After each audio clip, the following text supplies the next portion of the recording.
Hello, it's Susan here from Mio Akiyama Cosplay, and welcome back to the 20 Years of Anime series, where we count down to the year 2020 using costumes. Today we're going to be going back to 2009 and making the accessories for Mio's Don't Say Lazy outfit from the series K-On!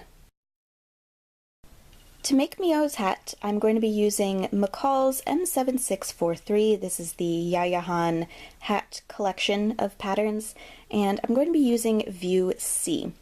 Now, in the video for this costume, the art is extremely inconsistent. Sometimes her hat is like the size of her head, and other times it's really tiny. So hopefully this pattern turns out okay and everything looks good. I was a little worried it was going to be too big, but then since the artwork is inconsistent, I figured I would just go for it and use the pattern since I've never tried this pattern before. And it calls for cutting the pieces out once and then cutting them out again of the lining. I decided not to use a separate fabric for the lining, so I just cut everything out twice of some matte black satin, and on one of each of the pieces I applied some fusible interfacing. Putting right sides together, we're going to sew the hat brim pieces together all along the outer edge. Turn the brim right side out and press it flat.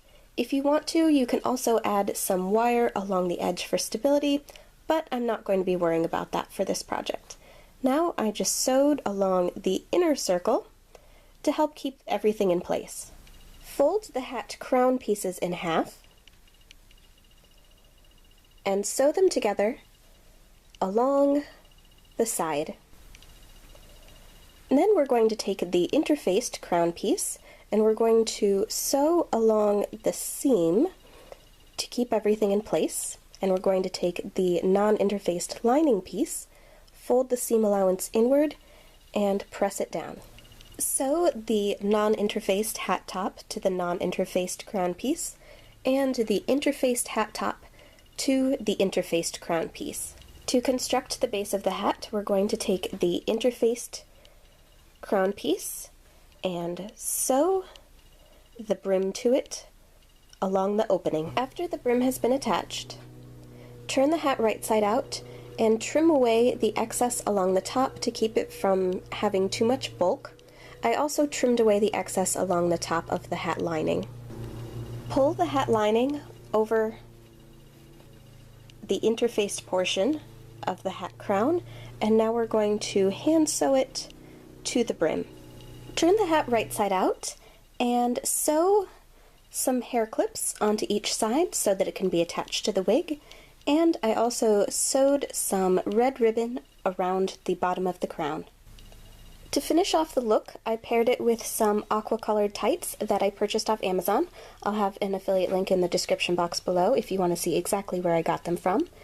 Then for her arm warmer, I purchased some black and white striped arm warmers off of Amazon and attempted to dye it, and as you can see, the acrylic really didn't take to the dye very well. Even though I did use a synthetic dye, it's bluer than it started. It's still not as vibrant as I would have hoped. I was hoping for it to match the tights a bit better, and it also shrunk a bit in the wash, so that idea didn't work out quite as well, though it is still usable for the costume.